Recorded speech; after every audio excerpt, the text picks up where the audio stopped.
Hello, welcome one and all to another video by yours truly, Shinigami.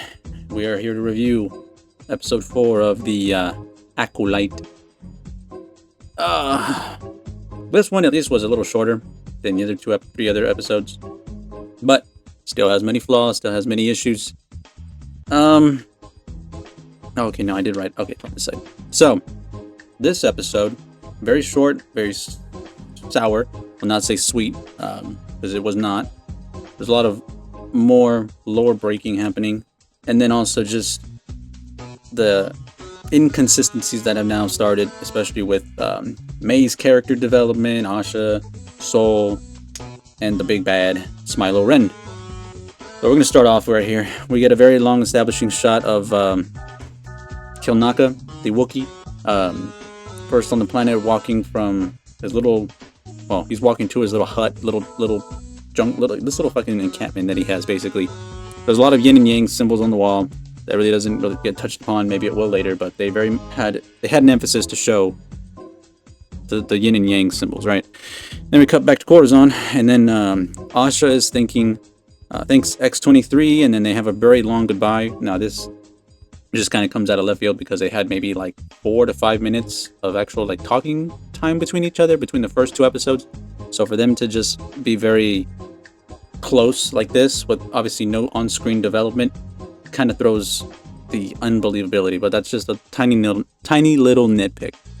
And then we go and see cut from there, we see May and Asian Ezra Miller, and it's just a very long shot of them landing on the planet that I think it's called Kofar, the planet that the Wookiee's on. And again, you get a shot of them flying in, landing, and then another cut, and then them just out of the ship. You don't get them like walking out or anything. It's just boom, boom. So there's already a few instances where they're just wasting time that could be used to help give context to what's going on. From there, we go back to Corazon, and we see some Jedi Masters, and this is where you see some of the robes. You see someone that we're very familiar with, Kiadi, Jedi Master from Phantom Menace, and something that is, again, this is where some of the lore breaking stuff happens. I'll kind of cut real quick back to Twitter, just so we get a little bit of a context that's going on.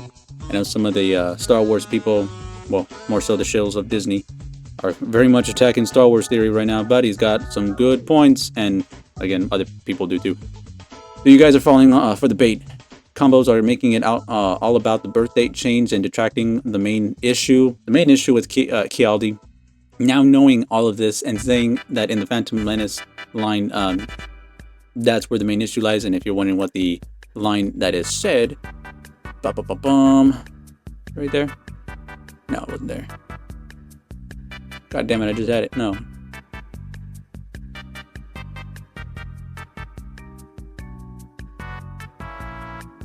The guy who in episode said it has been over they haven't seen a Sith in over a millennia. So again, something that doesn't make sense. This takes place 100 years before the Phantom Menace. So the whole tie-in together just breaks this character. And then yes, obviously Star Wars theory was saying, oh, not just forget about the birthday. But even if we were to go off of that, right? In this shot alone, he's age 70, right? So we go back minus 70 years. Guess what? We still have 30 plus years going back even further, where it'd be negative 30, right? Where he just did not exist. He should not even be in the Acolyte the way that he is. But of course, with Star Wars, Disney Star Wars, they can just give a rat's ass about it, right? And this is Dave Filoni who's helping out Leslie Headland. So seems like the old Grand Master doesn't seem to understand the lore, right? But then again, they've already said they're not really too worried about George's stuff, right? So that's one of the big points of contention that a lot of people and myself noticed, was just like, this guy looks familiar. Is it like a cousin? Is it a brother or something like that? No, it's actually Kialdi.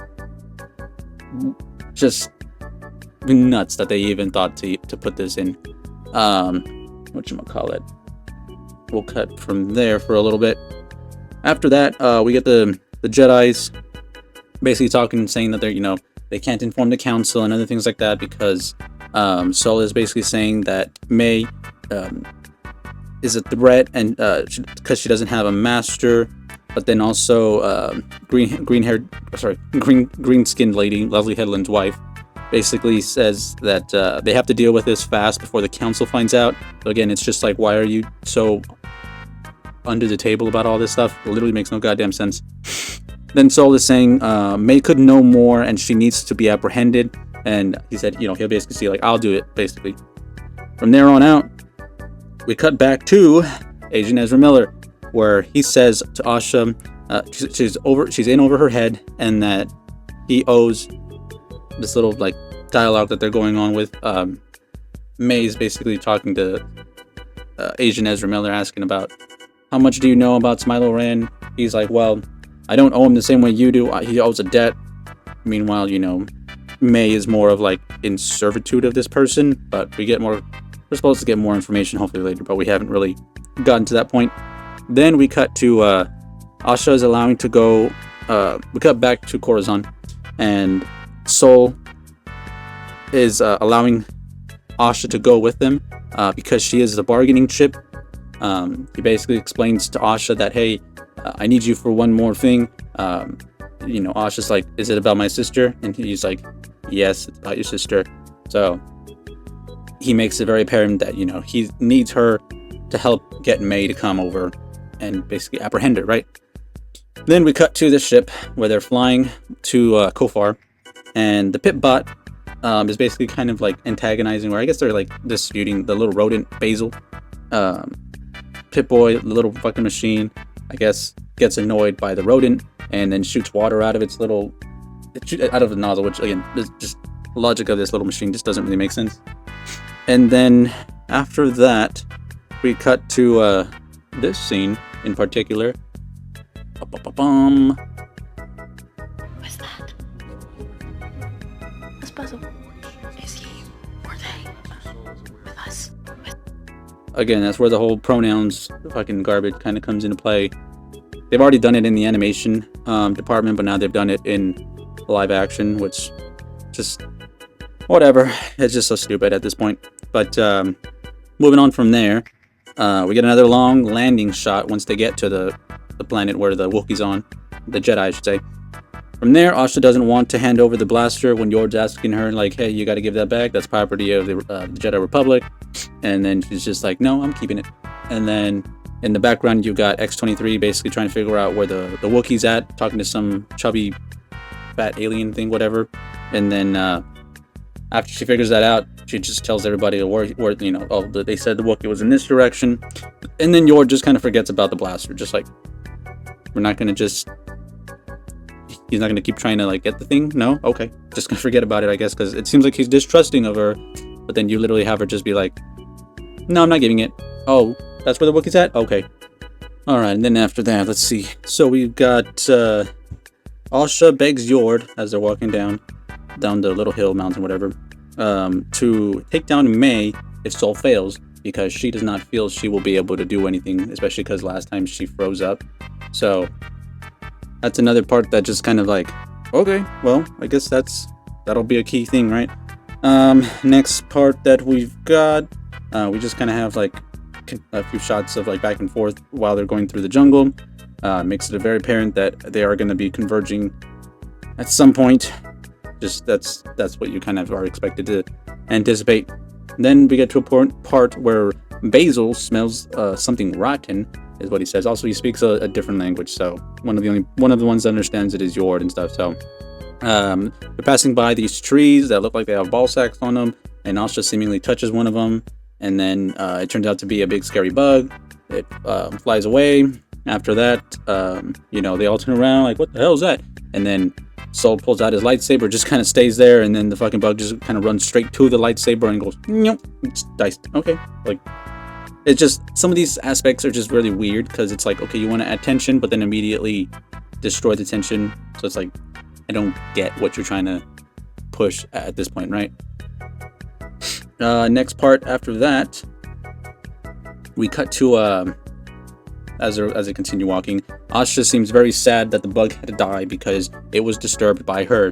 And then she also mentions about like Jedi being shouldn't kill certain things, stuff like that, and that's why she felt conflicted. And then she also mentions how she holds a lot of resentment for her sister, even though she missed her too. Again, really weird back and forth. Then X-23 basically says, we're defined by what we survive, and tells Asha, and you survived a lot. Okay. Then we cut back to May and Asian Ezra Miller, where they're talking about the tasks that they have to do, or at least May has to, and then she mentions that it's the final lesson, having to kill a Jedi unarmed, and just like how ridiculous it is to try and do this whole thing in general. From there on, May looks to be kind of needing to take a break. Asian Ezra Miller goes, okay, I'll go get you some water, and then just before the scene cuts, you kind of see her kind of like, looks like she's about to dip, and then it cuts to Asha's group. At that point, Asha's group is going deeper into the forest. They hear a woman scream. Even in the subtitles, it says May scream, so it's not really that. Whatever. They go charging in the direction where the voice was at. Also, at this point, they've already lost their friend Basil, so Basil is nowhere to be seen. That's another reason why they were kind of like, what? Where'd we go? From there on, we cut to Asian Ezra Miller also going to try and figure out why May was screaming. He gets caught in a little booby trap, gets stuck by a rope or whatever, and then, there's that whole dispute, just whatever. And then at that point, she's also telling Asian Ezra Miller that she is basically she's not gonna go through with the whole killing more Jedi, and that everything changes now that her sister's alive. And again, just the continuity from what we just saw. She literally killed 2 Jedi Masters, but she's willing to just be like, oh no, they'll forgive me because I have information on the Sith Lord. Whatever. Soul feels something strange as they're also continuing to walk through the forest. They don't really figure out what exactly. There's like some weird little rock statue he's looking at, and then Soul says to Asha that he'll explain everything once they get back on the ship, her and May, sorry. And then after that point, we cut to May finding the rodent.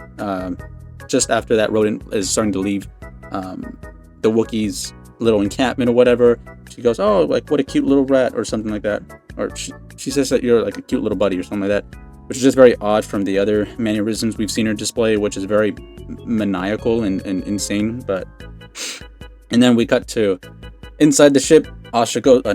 May goes in there, and just to find the fucking Wookiee. Don't forget, this is a self-story. Harvey, personal assistant to Harvey Weinstein. She finds the fucking Wookiee like this. Great job. A lot of people would have loved to see the Jedi Wookiee, but nope, you're just a prop at this point. From there on out, May hears the other group starting to convert. They're like, oh, in the name of the Jedi Republic, come out. Whoever's there, we got you surrounded. And then you go to you go to Asha's perspective, and then you just see this dude. I can reenact it right here. Oh, now who's better? This guy. Then you just got May in the background, and then a little shadow figure just coming down. Goes like this. He just floats down or whatever.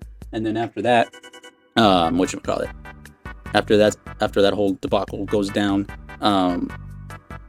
the Smilo Ren approaches Asha, and then ignites the lightsaber. Doesn't actually do anything other than that.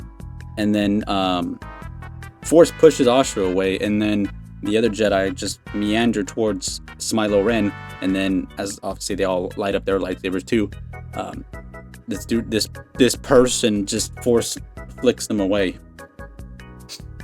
and immediately after that, it just cuts to credits. So it's just like, well, this was very uneventful and a lot of wasted time. And as some people have pointed out, this could be so much more condensed and fix some of the context, but the people literally have them change motives. Again, why is May gonna just change her ways all of a sudden because her sister is alive, when she literally in the previous episode was upset at her sister for joining the Jedi and was like, I'm gonna kill you.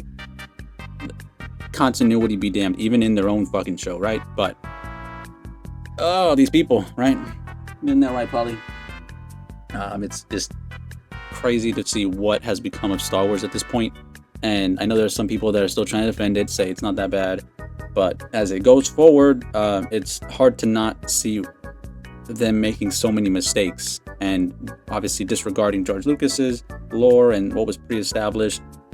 It's just, even in their own show, there so many fucking plot holes, and some are, oh, you're just nitpicking. Well, maybe if they weren't so, because they're blaming the fans that, oh, well, they just don't seem to like this, and those people are bigots, sexist, whatever.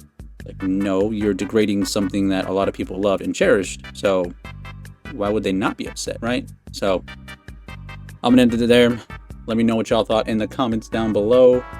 And, yeah, this has been a very, kind of boring-ish episode, but also just confusing with all the plot holes they have left in the air. Please let me know what y'all think. Shinigami is signing out. Y'all have a good morning, good evening, and good night, and we will catch you next time. Peace.